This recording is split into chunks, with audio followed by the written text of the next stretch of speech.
मैं मदन चौहान, आपका सेवक, अपनी बात कहना चाहता हूँ और दुखी और दिल की गहराई से कहना चाहता हूँ। मेरे साथ जो हुआ उसे आप सब लोग भली भांति 26 वर्षों से भी जानते हैं और अभी जो 1 महीने के अंतराल चुनाव को देखकर हुआ उसे भी आप सब अच्छी तरह जानते हैं। मेरी व्यथा यह है कि मैंने समाजवादी का दामन 1996 थामा था और उससे पहले इस हमारी विधानसभा क्षेत्र गढ़मुक्तेश्वर के मालिक भारतीय जनता पार्टी हुआ करती थी। लेकिन मैंने इतनी मेहनत की, आप लोगों का सहयोग मिला, आपने आशीर्वाद दिया और मैं पहली बार 2002 में जीता। मेरे मन में एक जिज्ञासा रही कि मैं राजनीति उस हिसाब से करूं ताकि इंसानियत की इज्जत हो, सम्मान हो, गरीब का सम्मान हो, मजदूर को भी ऐसा लगे कि हमारा जनप्रतिनिधि हमारा साथी है और जो समस्याएं हैं विकास की वो पूरी हो और एक आदमी ये महसूस करे, आम आदमी, कि जनप्रतिनिधि कोई विधायक नहीं, एक हमारा परिवार का एक सदस्य है। उस भावना से मैंने 2002 से 2007 तक और फिर चुनाव हुआ 2007 से 12 तक और फिर एक बार आपने मुझे 2012 में चुना और मैंने भरपूर विकास किया, सड़कों से लेकर के ट्रॉमा सेंटर तक। आपके गंगा का विकास किया, ब्रजघाट में आरती स्थल बनवाया गया, शमशान स्थल बनवाया गया, घाट बने, घंटाघर बना और जो हमारे खादर के निवासी थे जहां गंगा का भाव आता था वहां पर भी मैंने बांध लगवाने का काम किया। बहुत सारे बिजली घर बनवाए, आज उसी के कारण हमें बिजली सुचारू रूप से मिल रही है। 12-13 बिजली घरों का निर्माण कराया गया।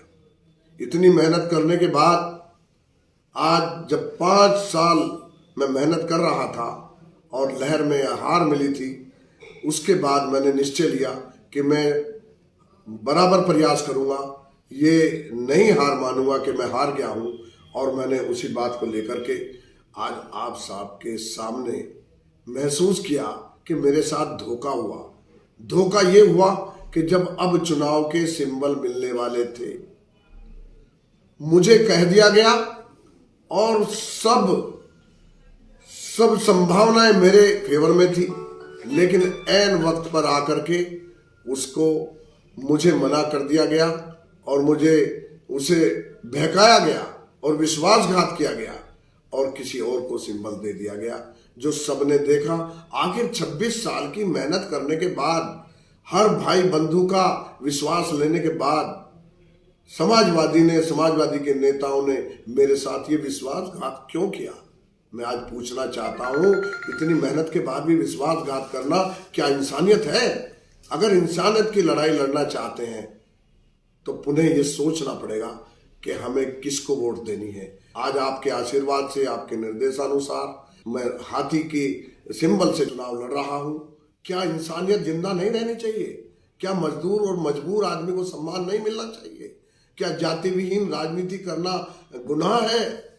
अगर मैंने काम किया है इस क्षेत्र के लिए, मैंने सबका सम्मान किया है और मैंने विकास की नींव डाली है, तो मैं हकदार हूं। आज मुझे वोट मिलना चाहिए।